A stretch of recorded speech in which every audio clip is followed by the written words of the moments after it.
adorar-te, vim para prostrar, vim para dizer que és meu Deus, és totalmente amável, totalmente digno, quão maravilhoso para mim.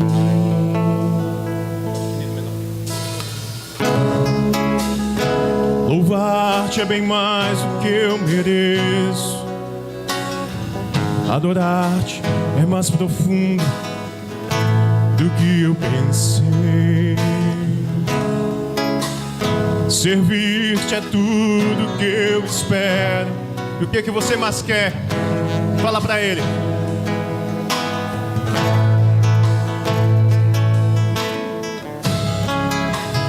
E derramar perante ti os meus anseios. A minha oferta nessa hora é a verdade, e te mostrar os meus pequenos sonhos. Ah, Senhor, como eu dependo de ti para me curar, para me ensinar o caminho que devo seguir. Podes me usar, Senhor, como tu bem queres. Abre o meu coração.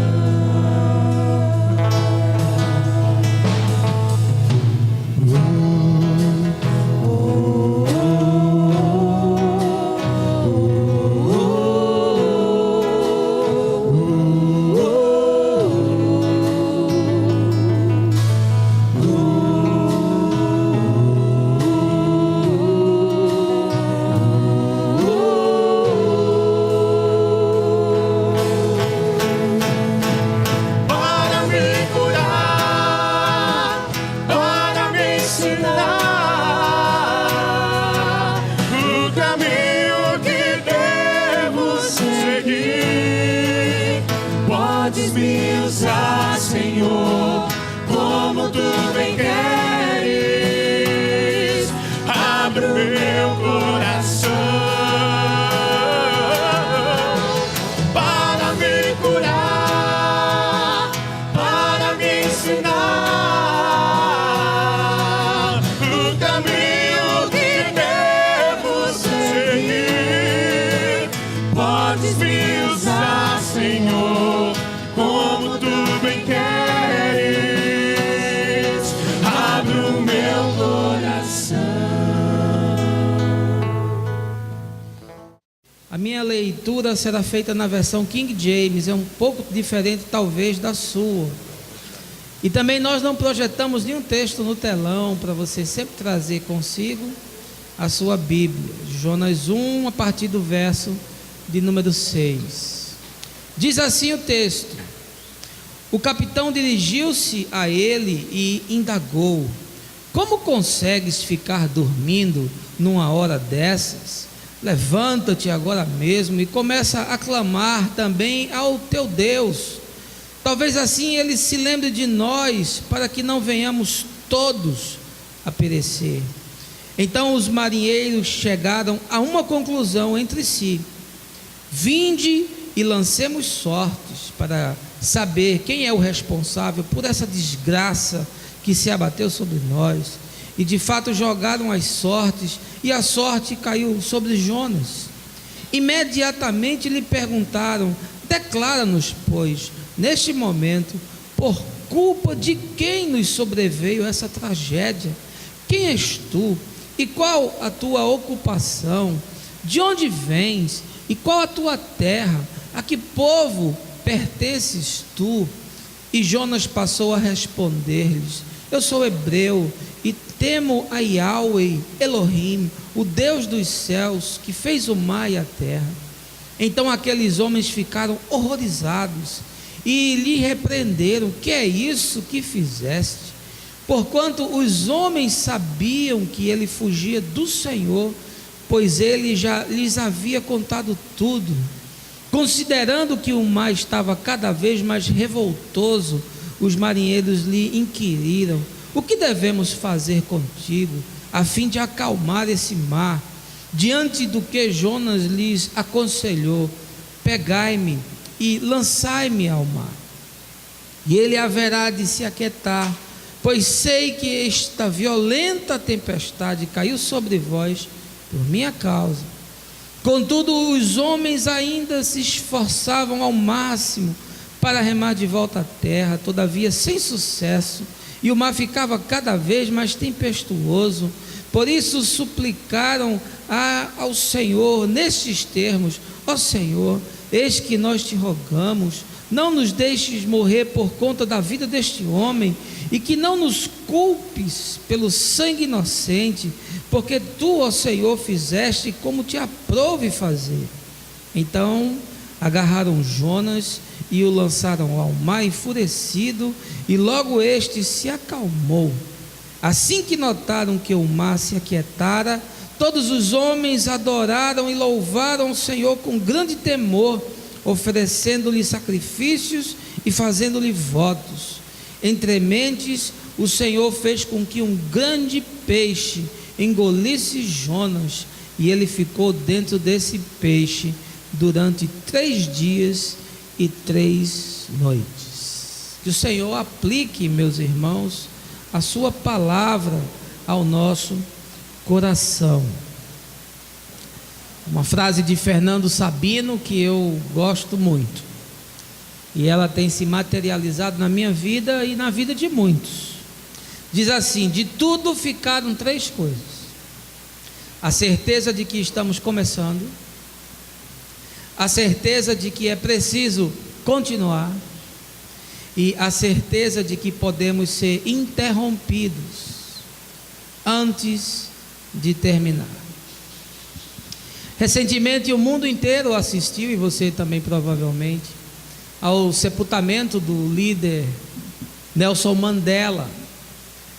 Líder desde jovem, líder estudantil, líder na faculdade de advocacia na qual ele se formou, considerado um dos maiores defensores dos direitos humanos, depois eleito presidente da África do Sul e ganhador do Prêmio Nobel de Paz.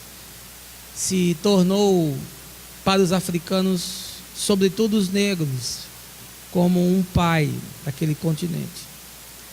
Quando em 1948 foi decretado o apartheid naquela região, que estava sendo colonizada pelos britânicos, e o apartheid era um regime de segregação racial, Mandela se levantou contra esse absurdo da vida, e desde então começou a ser duramente perseguido. Foi preso, julgado e condenado à prisão perpétua, e permaneceu na cadeia durante 27 anos, sendo libertado em 1990 após um clamor que ecoou no mundo inteiro, e em 1994 ele foi eleito presidente da África do Sul. Nelson Mandela, um homem marcante em nosso tempo, um líder extraordinário e, por que não dizer, um mito.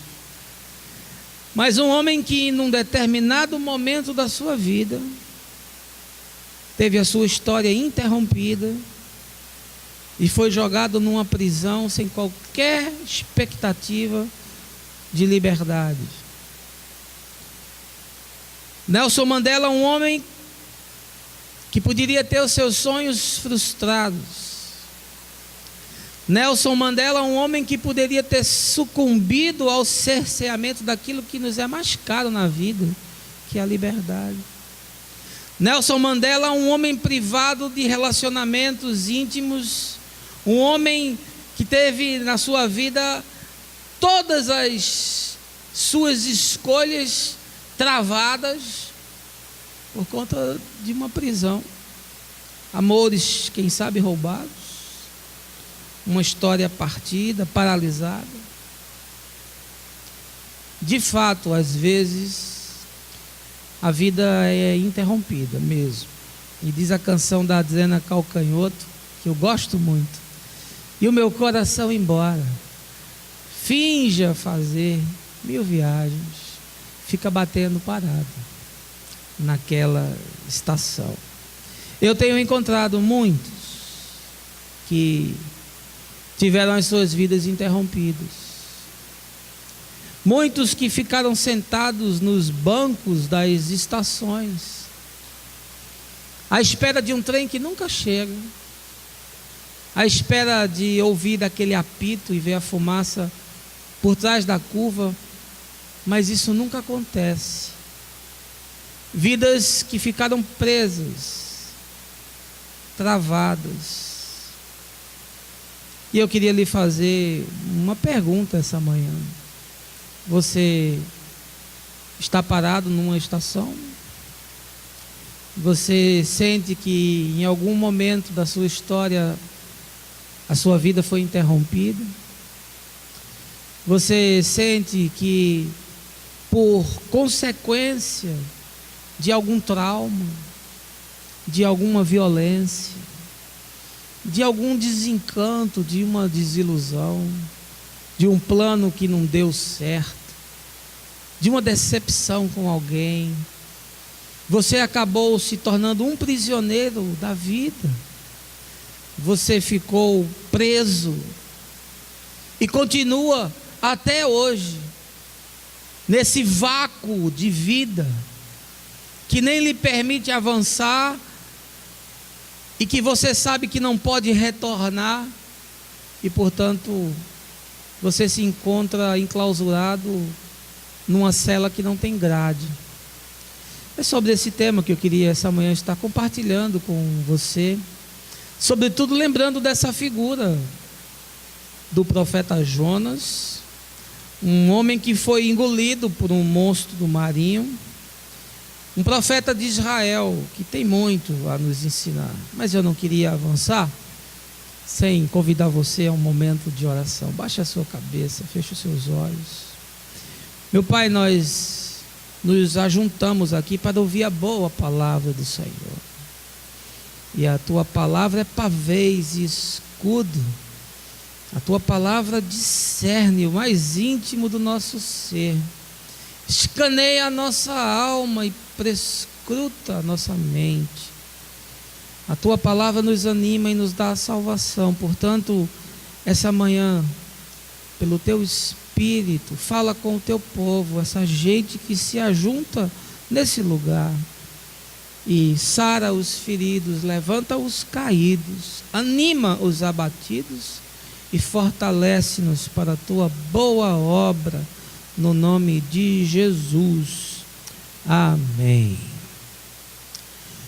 Jonas é um profeta de Israel, natural da terra de Zebulon, que fica ali na Galileia, e ele profetizou e viveu a maior parte da sua vida em Samaria. Os críticos e os exegetas bíblicos afirmam que o livro de Jonas foi escrito muito provavelmente 800 antes de Cristo. E como todo profeta, Jonas é aquele que denuncia a injustiça, o desamor, é aquele que grita contra a calamidade, é aquele que se levanta a favor do pobre.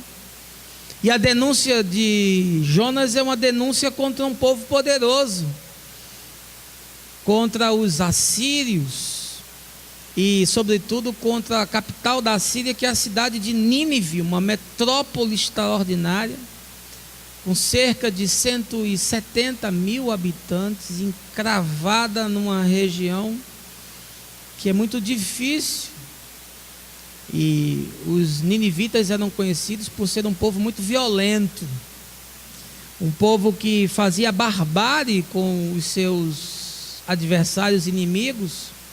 E uma das diversões dessa gente, quando saqueava uma cidade, e essa era outra característica dos habitantes de Nínive, eram ladrões. Quando eles entravam e matavam os seus inimigos e saqueavam a cidade, eles pegavam as pessoas lhe cortavam as cabeças e faziam um muro de cabeças na entrada da cidade, e por conta disso eles eram temidos. Pois bem, é contra essa gente que Jonas vai fazer uma denúncia e vai apresentar um confronto. Qual é a história de Jonas? Você deve ter visto, pelo menos na sua infância, e talvez você imagine que Jonas foi comido por uma baleia, e nós lemos o texto e você viu que não é bem isso. Mas Jonas é esse profeta que está cuidando da sua vida, que está tocando a sua história, que está fazendo com que as circunstâncias que lhe cercam lhe sejam de alguma forma favoráveis, está alimentando os seus sonhos, e um dia Deus o chama e diz: olha, Jonas, você vai lá na cidade de Nínive. E talvez Jonas tenha pensado assim: tu vais mandar o teu exército comigo, Senhor, para eu ir lá falar para os ninivitas? Não, você vai só mesmo. Você vai lá falar com aqueles 170 mil habitantes, eles são tão generosos e recebem tão bem, Jonas, você vai adorar. E aí Jonas disse: estou fora.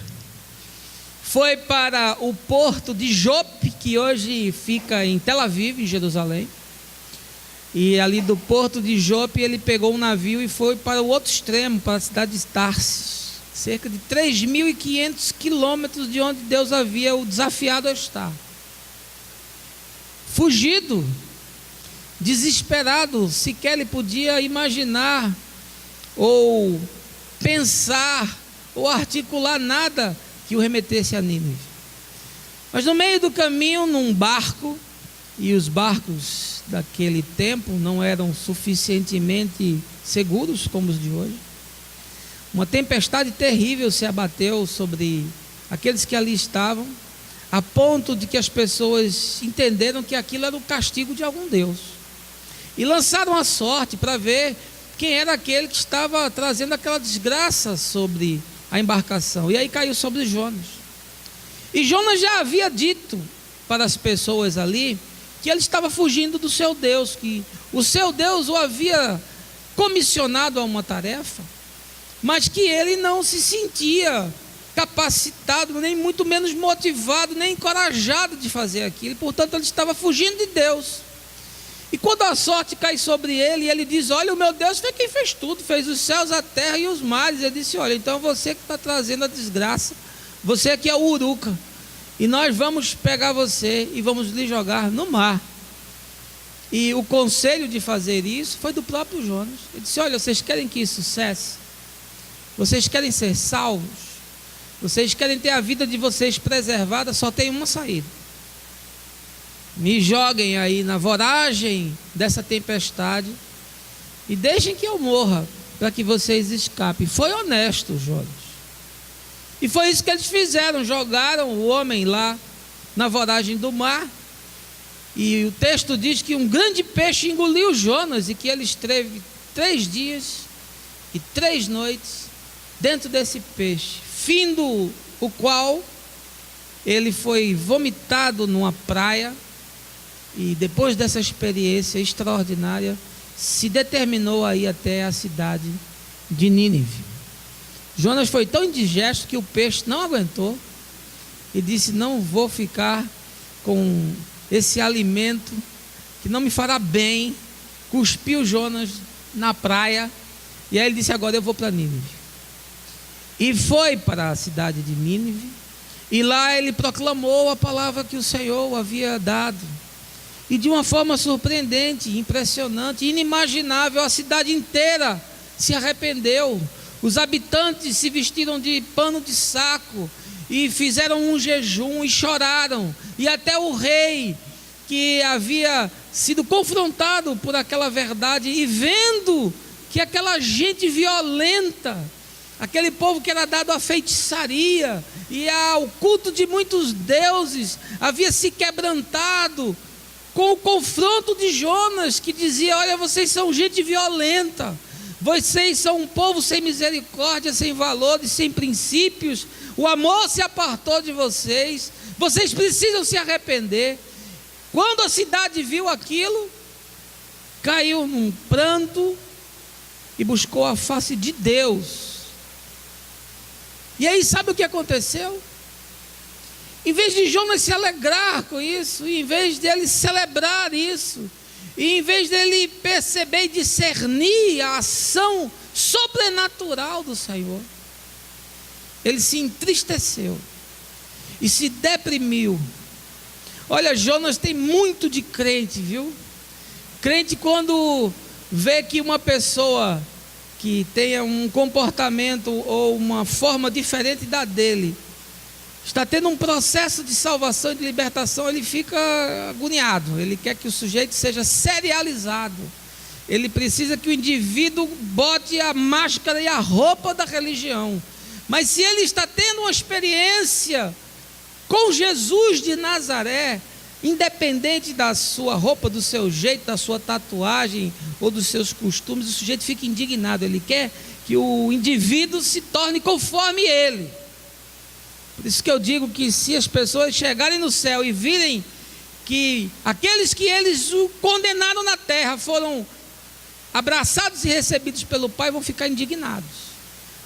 E aí Jonas desenvolveu essa revolta, sentou-se num monte e reclamou com Deus e disse: olha, eu sabia que isso ia acontecer, porque você é um Deus muito frouxo, você é um Deus muito molenga, você não é firme, você não é decidido.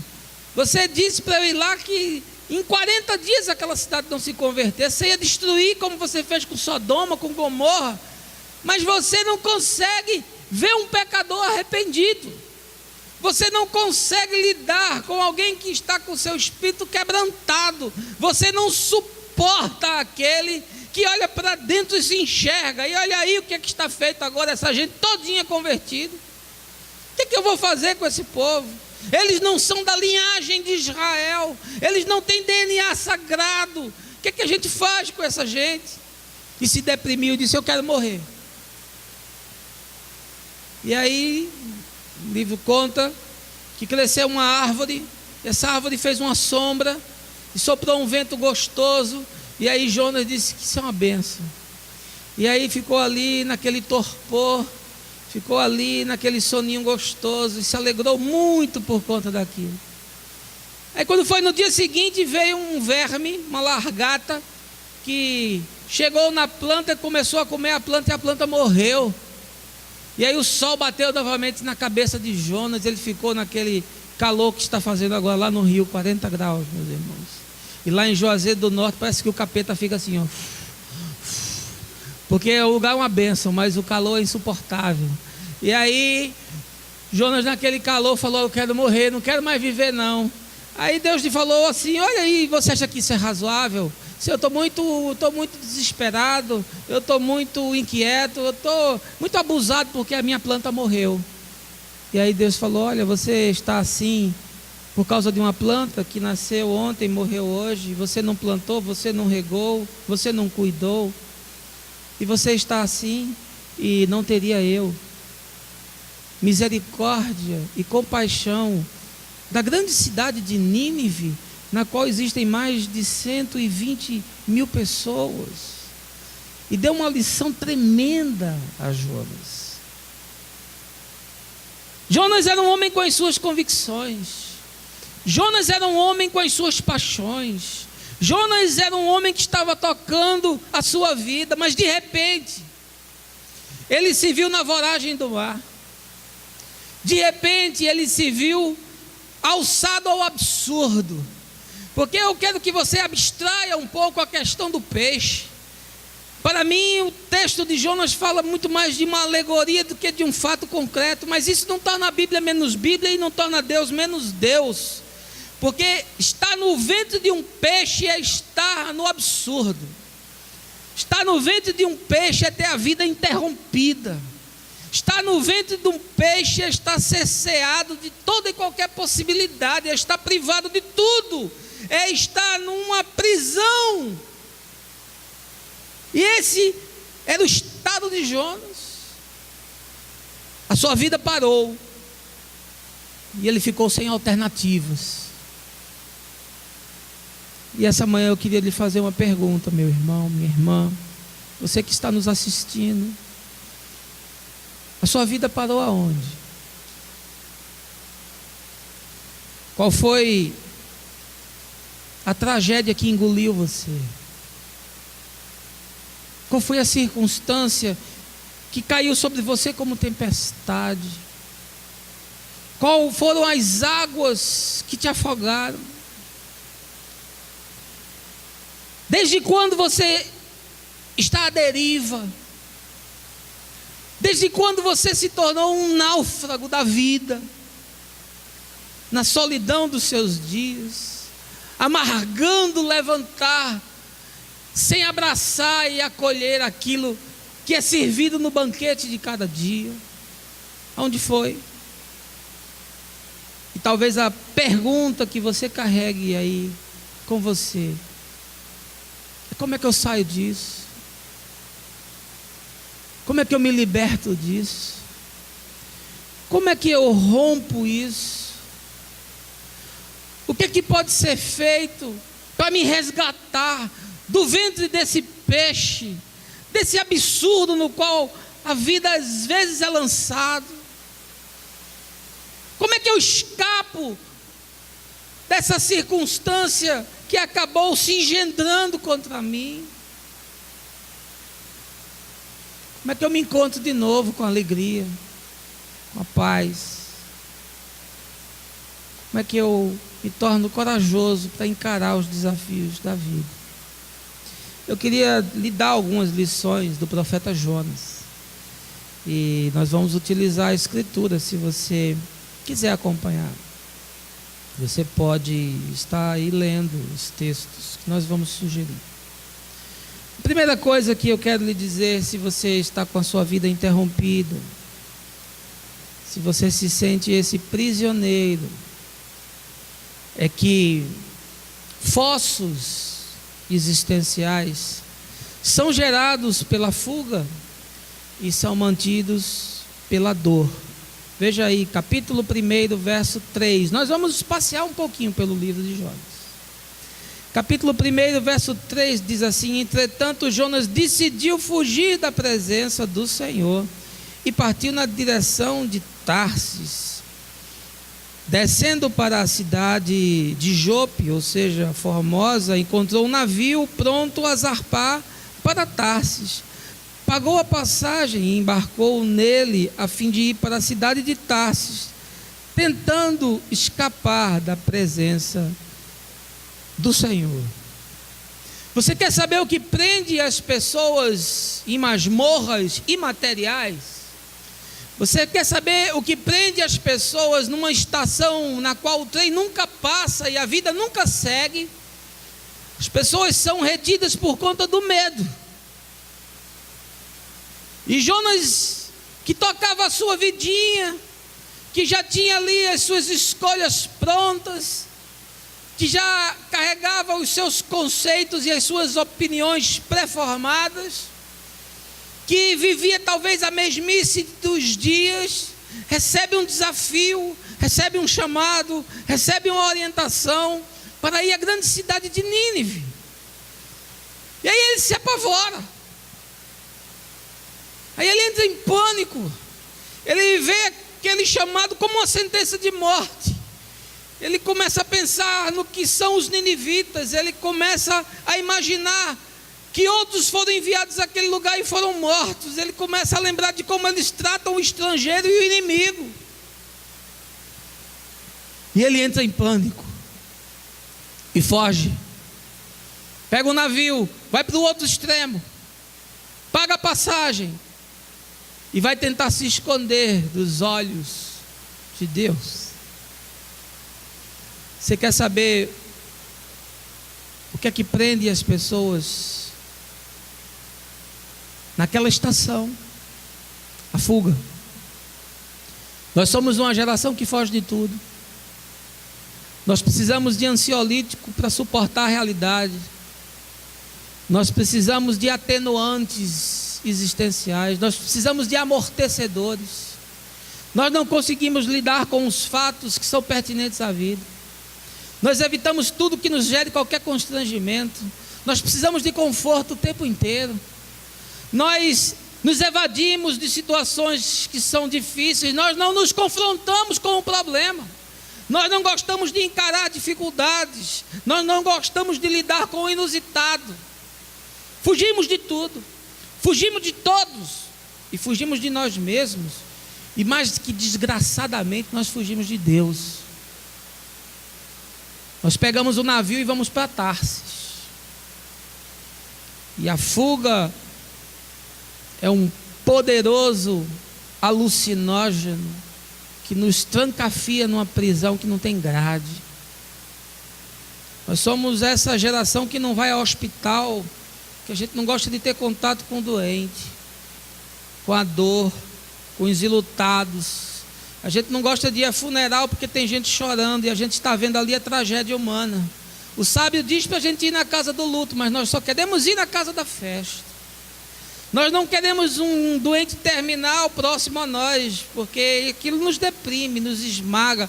Triste a casa que tem um canceroso morrendo, triste a casa que tem alguém com Alzheimer definhando. A gente não quer isso. A gente quer ir no shopping, a gente quer ver vitrine, a gente quer assistir bons filmes, a gente quer tomar uma breja lá no bar, a gente quer estar cercado de gente com boas conversas, mas a gente nunca quer nenhum tipo de situação que produza pesar ou constrangimento, porque a nossa vida é cor-de-rosa, é uma fuga. E aí a pessoa fica sendo jogada num calabouço do qual não consegue sair, e fica sofrendo, e fica vivendo numa agonia e nunca cresce, porque a dor calcifica a alma. Essas prisões, elas são construídas a partir da fuga, e o sujeito fica lá e não consegue mais sair, e a vida para, e os anos passam, e as circunstâncias mudam, e surgem outras pessoas, e surgem outros cenários, e a pessoa continua ali parada naquela estação, porque o sofrimento calcifica a alma, o sofrimento engessa os nossos pés, a dor se instala em nós e parece ser maior do que tudo. Nós nos sentimos impedidos de seguir com a vida. Lembre-se do aleijado do tanque de Betesda, 38 anos ali se arrastando. Ele já não conseguia mais se ver completo, inteiro, sarado. E quando Jesus pergunta: você quer ser curado? Ele diz: não tem quem me jogue no tanque, deixa eu ficar com a minha dor, deixa eu ficar com o meu sofrimento. Eu sou marcado pela vida, eu sou aquele que carrega esse karma. Por isso eu quero lhe dizer essa manhã que vidas são interrompidas quando nós fugimos da realidade dos fatos e de nos encararmos a vida. E ficamos presos porque começamos a alimentar a dor e comemos sofrimento, e a nossa rotina se torna amargura e solidão. A segunda coisa que eu quero lhe dizer é que no absurdo de ser é que nós podemos perceber e enxergar a vida. Veja aí, no capítulo 2, no verso de número 2. E disse Jonas: em meu desespero clamei ao Senhor, e Ele me respondeu. Do ventre do peixe, da morte, gritei por livramento, e Tu, ó Senhor, ouvistes o meu clamor. Olha, é no absurdo de ser que nós podemos enxergar melhor o que é a vida. Foi no ventre do peixe, nesse lugar que para mim é impensável, nesse lugar que é inconcebível, nessa estação que ninguém quer chegar, que Jonas talvez tenha olhado para si mesmo, que Jonas talvez tenha refletido sobre a sua história, e foi nessa circunstância que diz o texto que ele clamou a Deus e disse: Senhor, eu estou nesse abismo, Estou no Sheol, que é a palavra que está no meu texto. Eu estou nessa mansão dos mortos. Eu estou nesse lugar que não tem luz, que não tem chão, que não tem vida e que não tem esperança. Me tira daqui. Me salva. Me restaura. Me levanta. Me ajuda. É nessa situação impensável que o milagre acontece. E o milagre não é o peixe devolver Jonas. O milagre não é o seu problema se resolver instantaneamente. O milagre não são as circunstâncias mudarem de forma abrupta. O milagre não é uma intervenção sobrenatural. O milagre é você se perceber. O milagre é você se convencer dos seus equívocos. O milagre é você se arrepender das suas escolhas. O milagre é você abrir a sua alma para a ação do Espírito. O milagre é você se conformar à poderosa mão de Deus. Esse é o milagre. As tragédias produzem flores quando nós sabemos arar o terreno. Tragédias dão significado à vida. Perdas se tornam muitas vezes o motivo de nós revermos conceitos e valores. Dores provocam um coração pacificado. Desencontros geram sabedoria. Planos naufragados geram uma intimidade maior com Deus. Projetos que desmoronam permitem que se construa em nós um ser menos arrogante. Não há situação difícil na vida que não seja capaz de lhe produzir coisas boas, porque diz a Escritura que o nosso Deus conspira para reverter aquilo que nos veio como mal e nos transformar numa overdose de paz e de bem e de alegria. Amém, gente?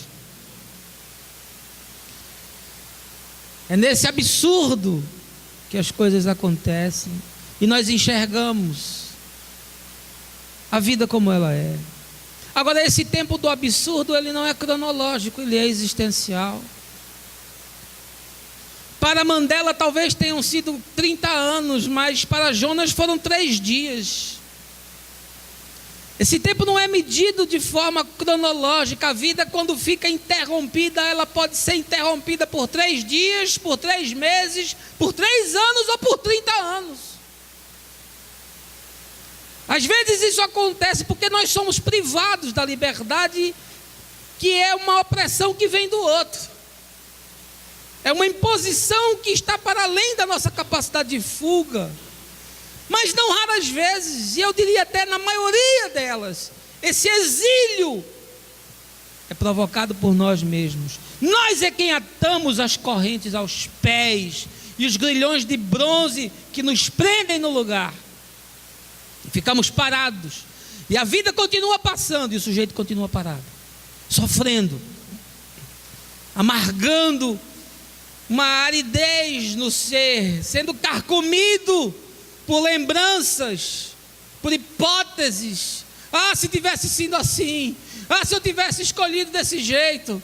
Ah, se eu tivesse me antecipado. Ah, se eu fosse dessa maneira, mas eu não sou. E fica ali na estação, e o trem fica passando, e o sujeito sentado, preso, acorrentado na vida.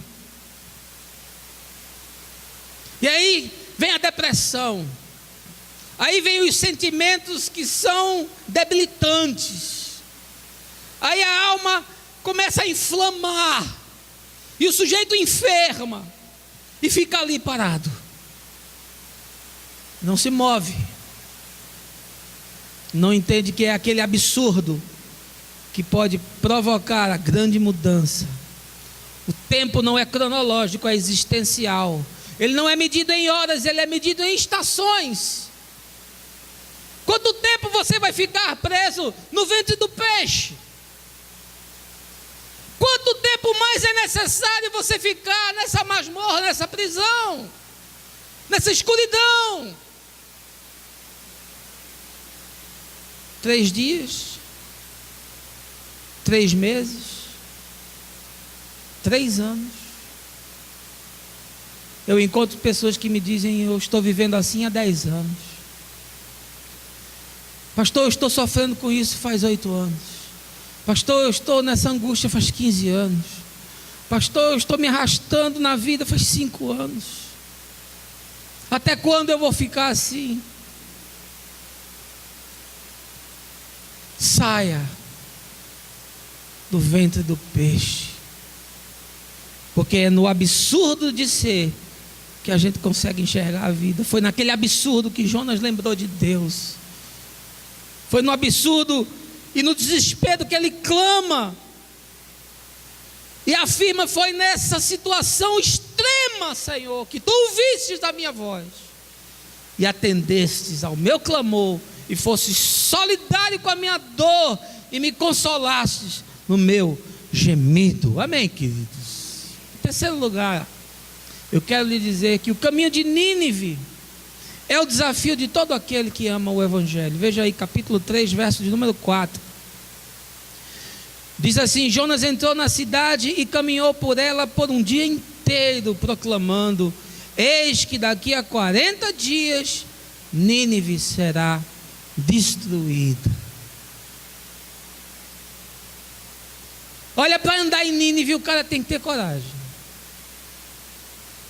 Estive lendo um pouco sobre a arqueologia bíblica e entendi que o território de Nínive tinha aproximadamente 100 quilômetros. E o texto diz que Jonas começou a andar por Nínive de manhã. Lá vem Jonas andando de manhã e proclamando, e falando, e confrontando, e chamando o povo à razão, e entrando nas ruas, e sentando nas mesas, e entrando nas casas, dizendo: olha, vocês são gente dura, vocês têm coração perverso, vocês precisam rever a história de vocês, vocês precisam largar a feitiçaria, vocês precisam se arrepender ao Deus de toda a terra. E ele foi falando, e ele foi proclamando, de manhã até o fim do dia, 100 quilômetros andando, e falando, e pregando. Esse é o caminho de Nínive. Agora, para andar em Nínive, o sujeito tem que ter coragem e vai precisar romper com paradigmas. Mas eu quero lhe dizer que o caminho de Nínive é necessário e é imprescindível para aquele que ama o Evangelho. Não adianta você sair do absurdo, não adianta você sair do calabouço, não adianta o peixe lhe jogar na praia e você celebrar a recuperação, e você louvar ao Eterno, e você fazer culto de ação de graças, e depois retornar para se tornar um alvo das intempéries e das circunstâncias da vida. Não. A gente é salvo do calabouço, da masmorra, a gente é tirado do poço para ir para Nínive. Agora, para ir para Nínive, a gente precisa quebrar paradigmas, porque Jonas tinha muitos paradigmas. Jonas tinha os seus paradigmas sociais. Não queria ir naquele lugar, porque era gente perversa.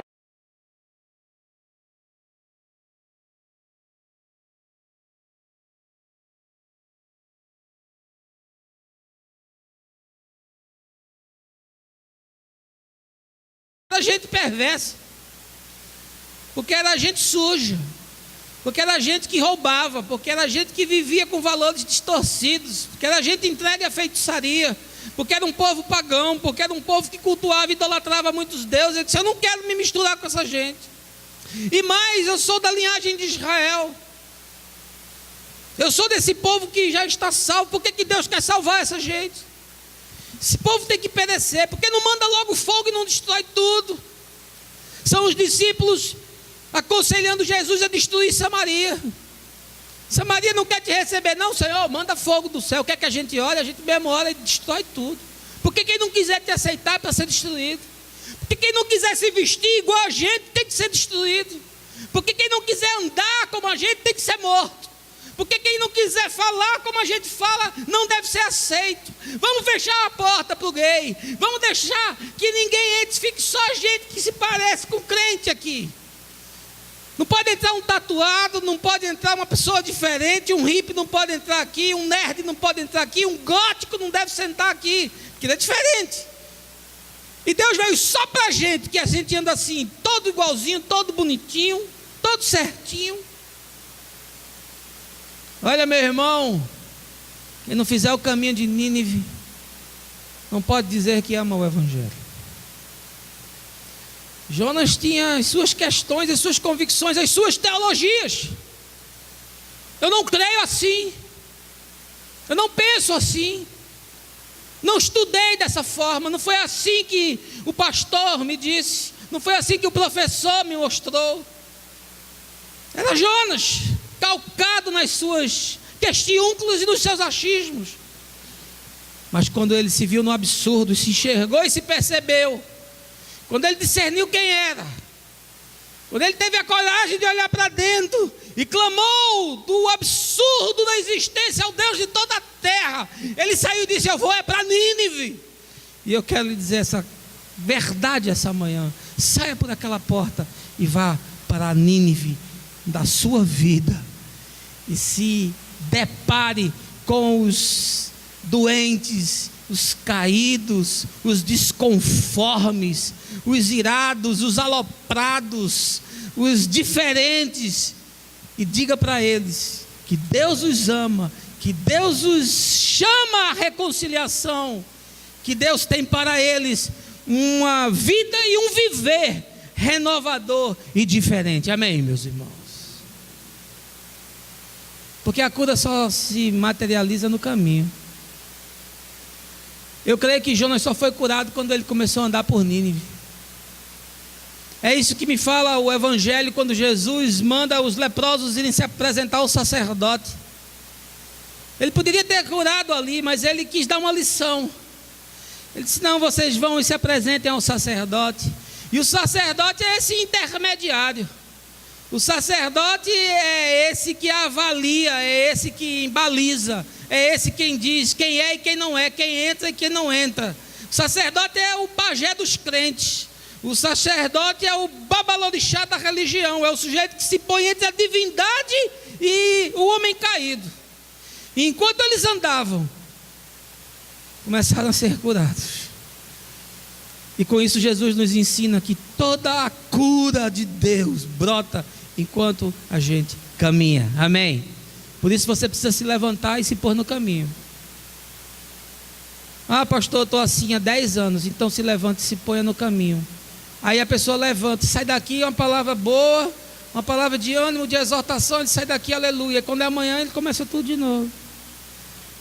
Começa o pessimismo, começa o cansaço, começam os pensamentos negativos, começa a fraquejar, aí ele ainda vai até a terça, aí na quarta ele já, aí na quinta voltou tudo a ser o que era. Meu irmão, a cura só acontece no caminho. Você precisa caminhar. Ah, mas eu não estou sentindo. Aí não precisa de sentimento.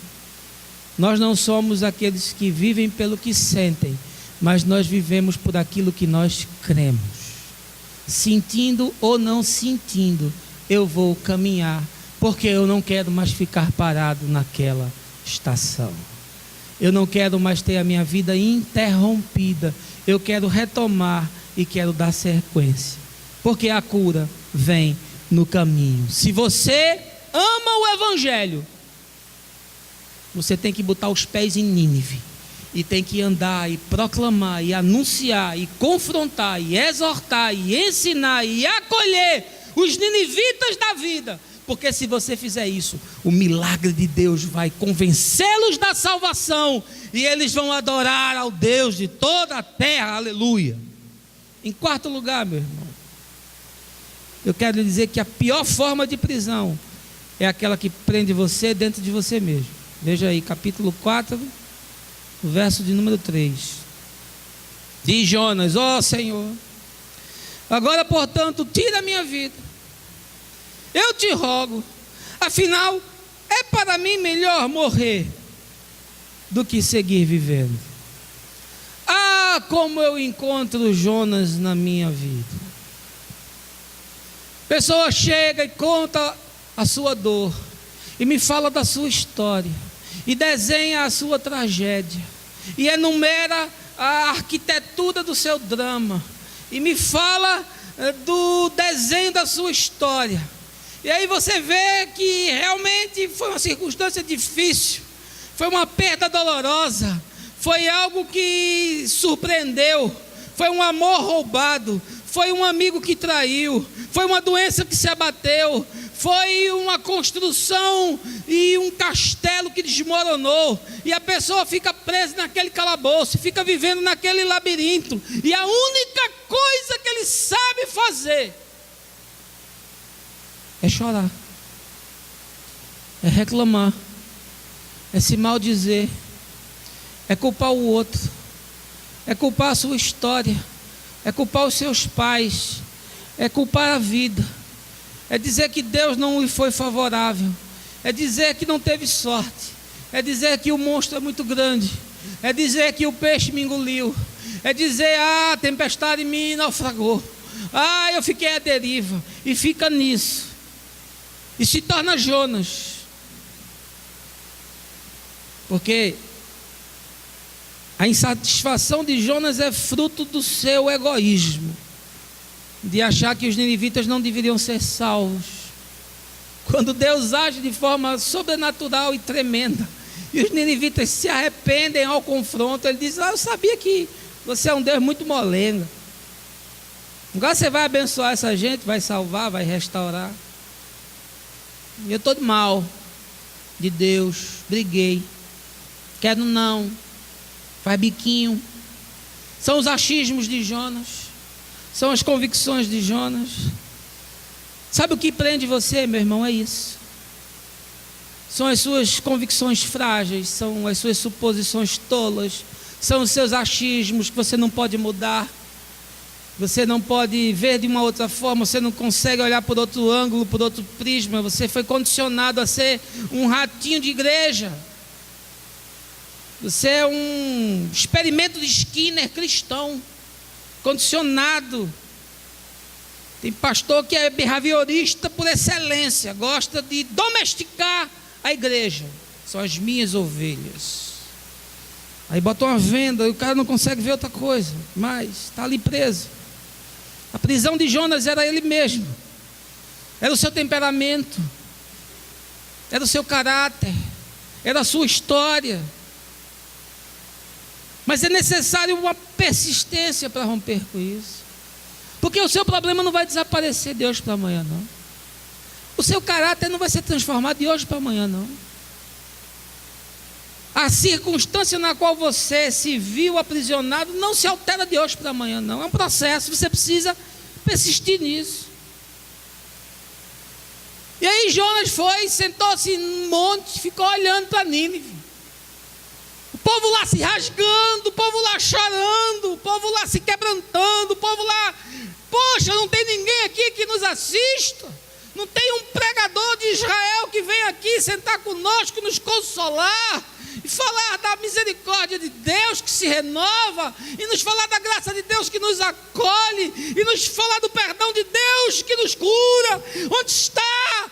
Por favor. E está Jonas lá, sentado no monte, o sol danado, e se remoendo, e se maldizendo, e olha para baixo, meu Deus, lá está Nínive se acabando. Você também está assim, meu irmão, assistindo os dramas da terra, sentado no monte, apreciando a desgraça. A pior forma de prisão é aquela que prende você dentro de você, e você acha que o mundo é você, e você não consegue ver a dor do outro que está aqui do lado, com a tragédia muito maior do que a sua. Tem gente que me traz a sua dor como se fosse a maior dor da terra, e é legítimo sentir assim. Shakespeare diz que todo mundo suporta uma dor, menos quem a sente. Eu sei que a sua dor é ímpar, eu sei que a sua dor é única, mas eu sei também que ela não é exclusiva. Porque todo mundo sofre. E não tem uma semana que eu não me depare com o sofrimento de muitos. E se eu pudesse definir onde é que está a sua dor, comparada com a dor dos outros, eu diria assim: olha, a sua dor de 0 a 10 é 2, é 3. Por quê? Porque tem dores muito maiores do que a sua, tem dramas muito maiores do que os seus, tem sofrimentos muito mais extensos e muito mais profundos do que esse que você está experimentando agora. Portanto, a salvação e a esperança. Portanto, saia de dentro do ventre do peixe e não se torne um espectador da tragédia humana. Largue o seu egoísmo. Não fique sentado nas montanhas de Nínive olhando para a vida, se perguntando sobre as suas questões enquanto as pessoas estão agonizando, precisando que você abra a sua casa, precisando que você acolha as pessoas. E as pessoas precisam fazer curso de teologia para abrir a casa. Abra a sua casa, meu irmão. A teologia é a sua vida com Deus. O roteiro é a sua história. O script são os seus dramas partilhados. É por isso que eu botei para fora o povo lá de casa. Botei para fora. Senão não sai não. Vai tudo embora. A águia pega os filhotes. Quando sente que eles já estão assim mais taludinho, dá uma bicada e o bicho no desfiladeiro. Ou voa ou morre. Então vocês que saíram, ou voam ou morrem.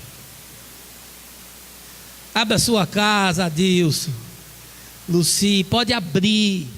Deus será com vocês.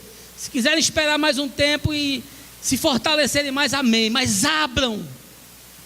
Recebam os ninivitas. Recebam os caídos da vida. Recebam os sofridos. Tornem as suas casas tanques de Betesda, lugar de misericórdia, para acolher o sofrido, no qual Jesus entra e opera maravilhas. Amém, meus irmãos? Faça isso. Não seja um contemplador da tragédia, não. Não se torne um espectador da desgraça. Não se torne um crítico, quanto mais, que não faz absolutamente nada. Por favor, saia dessa prisão que prendeu você e você mesmo. E em último lugar, eu quero lhe dizer que a espiritualidade sadia é aquela que ama a Deus no outro. Veja aí, verso 11 do capítulo 4. Por outro lado, Nínive tem mais de 120 mil seres humanos que não sabem nem discernir entre a mão direita e a esquerda, tampouco entre o bem e o mal, além de muitos animais inocentes. Não haveria eu de ter pena dessa grande cidade? Deus dá uma lição tremenda a Jonas, porque por causa de uma planta ele não quer mais viver. E uma planta que ele não plantou, e uma planta que ele não regou, e uma planta que ele não adubou, e uma planta que ele não podou, e uma planta que ele não defendeu contra os ataques de lagartas e de fungos. Enquanto ele dormia, a lagarta foi lá e comeu a planta. Aí ele disse: eu não quero mais viver, porque aconteceu essa tragédia. Aí Deus disse: você se amargura e sofre e se deprime por causa da planta. E não haveria eu de ter misericórdia de Nínive, com aquela gente toda lá, que não sabe discernir entre a mão esquerda e a mão direita, que não sabe nem o que é bem e o que é mal, que não tem princípios nem tem valores, que não carrega na consciência o arrependimento necessário para pacificar o chão da vida e para construir coisas boas. Não terei eu, Jonas, misericórdia desse povo? Meu irmão, a espiritualidade sadia é aquela que ama a Deus no outro. Não fique decepcionado porque a sua plantinha morreu, não. Tem gente que a tragédia é do tamanho da planta, e sofre, e passa uma vida inteira interrompido e travado por causa de uma questão mínima, que poderia ser superada, e essa página poderia ter sido virada para reescrever uma outra história. Nosso irmão Caio Fábio diz que Deus escolheu o seu amado no próximo. Eu acho tremenda essa frase, ela sintetiza tudo. Deus escolheu ser amado no próximo. Eu amo a Deus. Tá certo, meu irmão. Me mostre a sua fé sem obras, que eu com as minhas obras te mostrarei a minha fé. A maior perversidade desses dias é teorizar sobre o bem. A teoria do bem é a mais perversa forma de piedade. É aquele que fica fazendo teologia do bem, sabe todas as coisas, mas não empreende nenhum esforço para se apiedar do outro, pondo a mão na lepra e levantando paredes para socorrer o aflito e o oprimido. É a teoria do bem, é o evangelho de garganta, é a fé de boca, é o arroto de uma espiritualidade que é apenas razão construída filosoficamente, mas que nunca se torna sangue e carne no chão de cada dia. Jonas, você está decepcionado com a sua arvorezinha, enquanto os ninivitas estão morrendo, e não tem ninguém que ensine a eles o que é bem e o que é mal. As pessoas estão se acabando aí fora, talvez do seu lado, na sua casa, talvez seja o seu pai ou a sua esposa, o seu filho, é um primo, é um tio, é um amigo, é o chefe, é o colega da faculdade, está morrendo, não sabe discernir entre o bem e o mal. Você está vendo as nuvens se formando sobre ele e vai vir o aguaceiro, mas você está cuidando da sua planta e está chorando porque a plantinha morreu. Só há uma forma de ter uma espiritualidade sadia, é quando Deus é amado no outro, porque senão isso aqui se torna confraria, isso aqui se torna clube, isso aqui fica tão gostoso, é tão bom. Tem alguns irmãos que me produzem um bem sem fim, é por isso que eu gosto de estar com eles. O bem poderia ser maior se eles pagassem a conta, aleluia, mas tudo bem, não tem problema. Eu gosto de estar com eles. É muito bom estar com aquelas pessoas que são agradáveis, que nos fazem carinho, que são atenciosos conosco, que entendem que o ministério pastoral é muito difícil, é muito bom, mas meu irmão, eu tenho que ir para Nínive. É muito bom pegar um avião e ir para Brasília, aquela cidade extraordinária, estar com aquela gente boa, mas é também preciso e é necessário pegar o avião e ir para Juazeiro, estar com meus irmãos lá que vivem numa realidade diferente, e eu sei que eu fui enviado como mensageiro de cura para animar e para consolar aqueles que estavam precisando. É muito bom pregar aqui no ar-condicionado, nesse lugar gostoso, mas também é preciso ir lá para a encruzilhada. É preciso entrar nas duras realidades que Márcio e Joana estão convivendo. E amanhã eu quero lembrar vocês, por favor, lá em casa, para a gente planejar isso. É preciso amar aquele que está agonizando em Nínive e não sabe discernir entre a mão direita e a mão esquerda. E você está querendo fazer curso de teologia para ensinar ele. E eu quero lhe dizer que a única coisa que ele precisa é de amor. A única coisa que ele precisa é você dizer: eu estou com você. Eu vou partilhar algumas coisas que eu aprendi, e alguns valores e alguns princípios. E isso é suficiente para tirar ele de uma vida que está interrompida e colocar de novo ele na estrada. Eu quero concluir dizendo uma coisa: você tem uma chance hoje. Você tem uma chance de sair da boca do peixe. Você tem uma chance hoje de Deus fazer um renovo na sua vida, muito mais na sua consciência. O grande milagre é você mudar o seu olhar sobre os acontecimentos e sobre os fatos, não é os fatos serem alterados de maneira pirotécnica, mas é o seu coração e a sua mente serem alterados. Porque você hoje está tendo uma nova possibilidade, você hoje está tendo uma nova chance. E sabe como é o nome dessa nova chance? É esse dia chamado hoje. O nome da sua chance é hoje. Se você deixar para mudar amanhã, é provável que muito do que eu falei se perca. Se você deixar para mudar durante a semana, é provável que já não tenha mais quase nada. Mas se você tomar a decisão hoje, se você fizer isso agora, também é provável que você tenha dado o grande passo para a grande revolução que vai acontecer na sua vida. Nenhuma maratona se ganha antes da linha de chegada. E nenhuma começa antes do primeiro passo. Baixe a sua cabeça, feche os seus olhos. Pai, essa manhã a tua palavra foi pregada. E eu sei que nesse lugar há vidas interrompidas. Eu sei que há sofrimento. Eu sei que há dores que calcificaram na alma. Eu sei, Senhor, que há muitos que se alojaram numa caverna. Eu sei que outros tantos ainda estão parados, aguardando que o trem chegue. Muitos se tornaram contempladores da dor, e outros estão sentados nas montanhas de Nínive.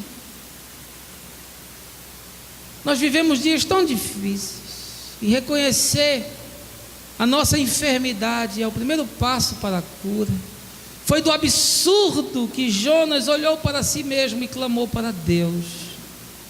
E essa manhã, eu quero convidar você que está sofrendo, você que está doído, você que está enfermo de alma, você que foi ralado no chão da vida, você que os olhos carrega a desesperança, você que se sente sem força, você que se percebe deprimido, você que não aguenta mais levantar todo dia, você que a vida tornou mesmice, você que sente que a sua fé é um braseiro que está apagando.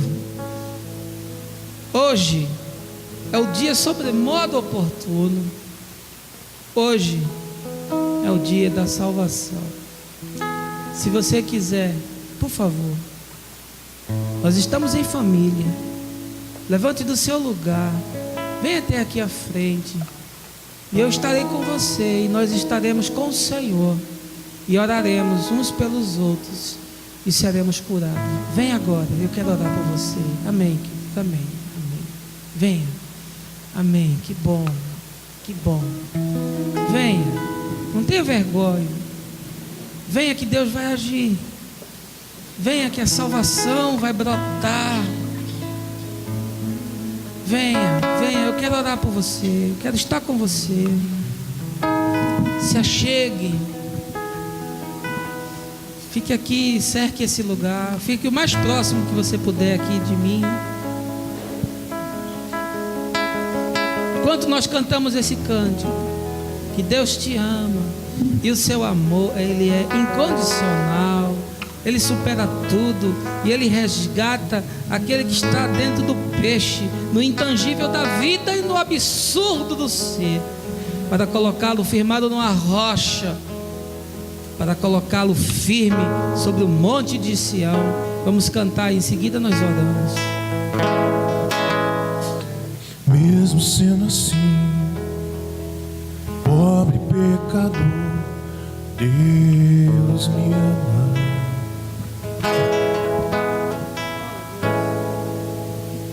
Mesmo sendo falho, mesmo sem merecer, Deus me ama.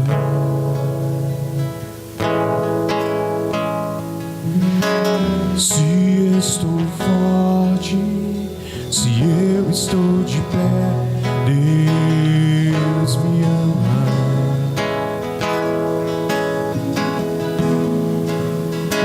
Se estou fraco, Se eu estou caído, Ele não deixa de me amar. Sem o seu amor, sem o seu perdão, o que seria de mim? Deus me amou tanto que entregou seu filho pra morrer em meu lugar. Sonda-me, Senhor, sonda-me, Senhor, e me conheces. Quebranta o meu coração, transforma-me conforme a tua palavra, e enche-me, Deus, e enche-me até que me se ache só a ti. E então usa-me, usa-me, Senhor, usa-me como farol que brilha à noite, como ponte sobre as águas, como abrigo no deserto, como flecha que acerta o alvo. Eu quero ser usado da maneira que te agrade, em qualquer hora e em qualquer lugar. Eis aqui a minha vida, usa-me, Senhor, usa-me, sonda-me, quebranta-me, transforma-me, enche-me e usa-me, sonda-me, quebranta-me, transforma-me, enche-me e usa-me como um farol que brilha à noite, como ponte sobre as águas, como abrigo no deserto, como flecha que acerta o alvo. Eu quero ser usado da maneira que te agrade, em qualquer hora e em qualquer lugar. Eis aqui a minha vida, usa-me, Senhor, usa-me. Pai, nós nos ajuntamos aqui nesse lugar que fazemos altar, mas o verdadeiro altar é a nossa consciência e o verdadeiro culto é a nossa vida. E nós nos colocamos aqui na Tua presença, Senhor, e nos sentimos como estando no ventre do peixe. E lembramos de Jonas, o Teu profeta, que do absurdo da vida clamou ao Senhor e se arrependeu e se propôs a ir a Nínive e se propôs a anunciar salvação aos ninivitas e de sair do seu viver umbigocêntrico para uma existência partilhada com outros. Mas nós também entendemos que a cura se faz no caminho. Nós também entendemos que a cura é um processo. E nesse dia chamado hoje, nós nos abrimos à Tua graça e nos levantamos do banco dessa estação na qual a vida ficou parada e seguimos pelo trilho da vida na expectativa de que o amanhã nos trará coisas novas e boas, e semearemos a terra com as lágrimas dos nossos olhos, que germinarão frutos de esperança e de misericórdia, porque Deus é bom e a sua misericórdia dura para sempre. É isso que nós confessamos, talvez contra as nossas próprias convicções e contra o nosso pessimismo e contra a nossa fraqueza, porque o Senhor faz forte aos cansados e multiplica as forças daqueles que já não têm mais nenhum vigor. Firmai os vossos pés e andai no caminho que é Jesus, e sede bem-aventurados em tudo que fizerdes, e inculcai essas palavras em vossos corações e mentes, para que vivais.